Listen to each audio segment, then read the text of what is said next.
खाली घ्या ना, खाली खाली घ्या.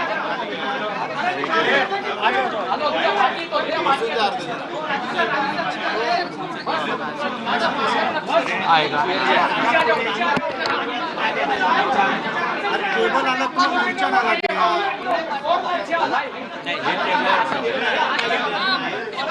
आदिवासी मंत्री उईके यांच्या निवासस्थानी महत्त्वाची बैठक पार पडलेली आहे. आदिवासी भागातील आमदार खासदारांची ही बैठक होती आणि आदिवासी विद्यार्थ्यांच्या आंदोलनावरती तोडगा निघाला का हे पाहणं महत्त्वाचं. बघूयात आपण ते काय म्हणतात.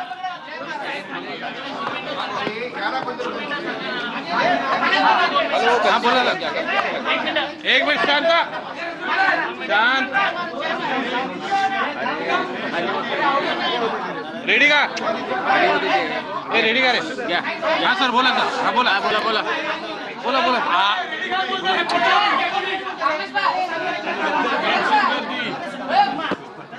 अरे बोल खाली घ्या. खाली करा ना. यांच्या हात खांद्यावर धरू ना. असं करा खाली. आज घ्या घ्या घ्या.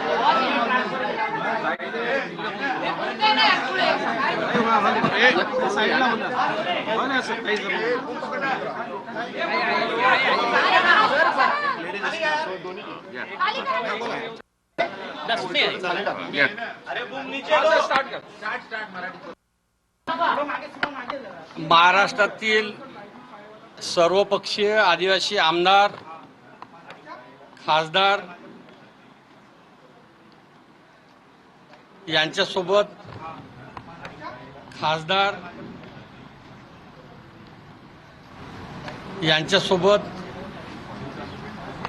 सविस्तर चर्चा झाली. आमदार महोदय आणि खासदार महोदयाच्या सूचनेनुसार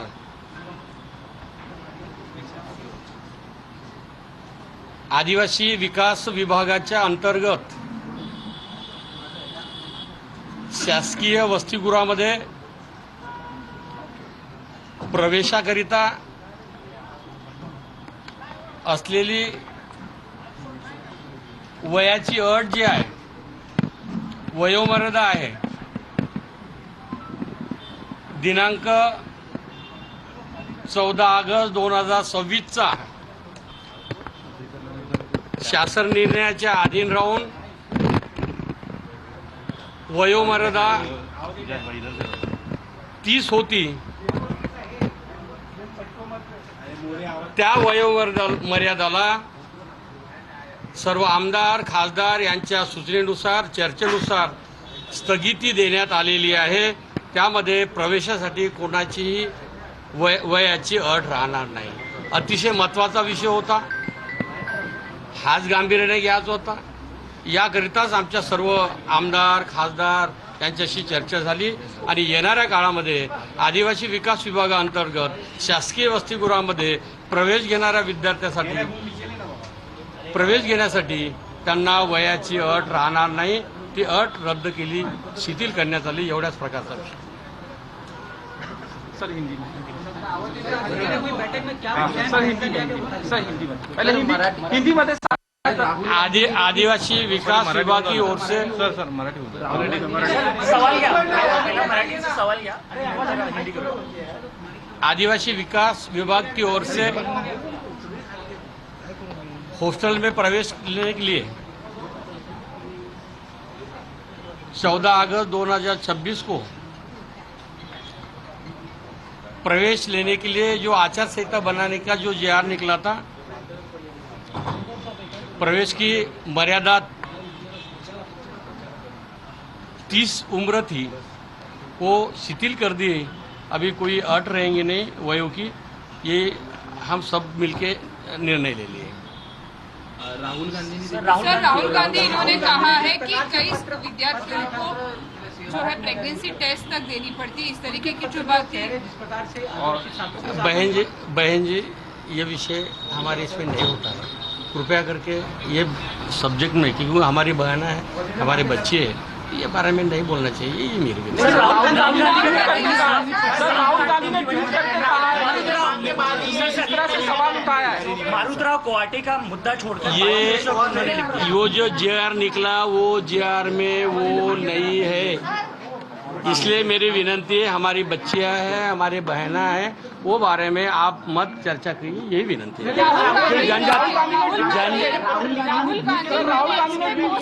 जनजाति समाज की मेरी बच्ची है, बहन है, इसके बारे में आप मत पूछिए, आप राहुल जी को पूछिए और की जवाबदेही बनती है। सर, राहुल गांधी ने पत्र भी लिखा है मुख्यमंत्री को, ओपन लेटर लिखा है। वो तो कह रहे हैं आदिवासी डिपार्टमेंट ही ठीक से काम नहीं कर रहा, लंबा चौड़ा पत्र लिखा है। आमच्या सर हिंदी मराठी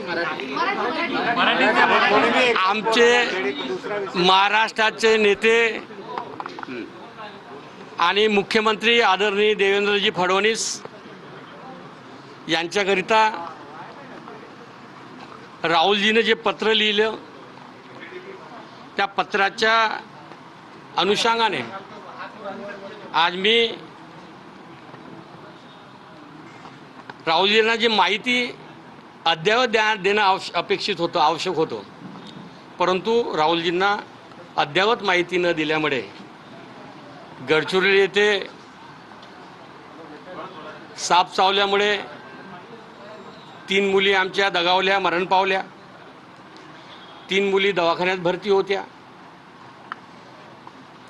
त्यामुळे आपण सर्वांनी प्रत्यक्ष अप्रत्यक्ष चांगलं सहकार्य केलं, पण त्यांना माहिती जर कदाचित राहुलजींना दिली असती की ती आश्रमशाळा कोणाची आहे, 100% अनुदानावर आहे, 100% अनुदानावर असलेली अनुदानित आश्रमशाळा 1992ला मिळालेली अनुदानित आश्रमशाळा जर त्यांना वास्तविकता जर सांगितली असती की ती आपल्याच माजी खासदाराची आहे, माजी मंत्र्याची आहे, 3 वेळा निवडून आलेल्या आमदाराची आहे, तर कदाचित तो प्रश्न उपस्थित झाला नसता। तर ती माहिती जर कदाचित त्यांना देणं आवश्यक होतं, एवढीच अपेक्षा होती।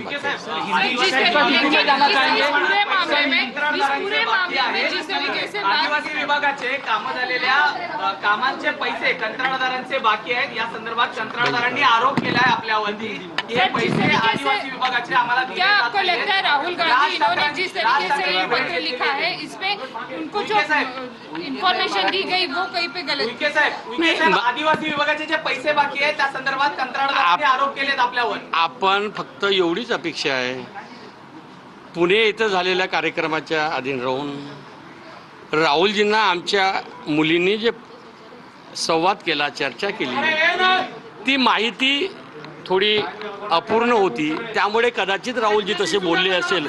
मुली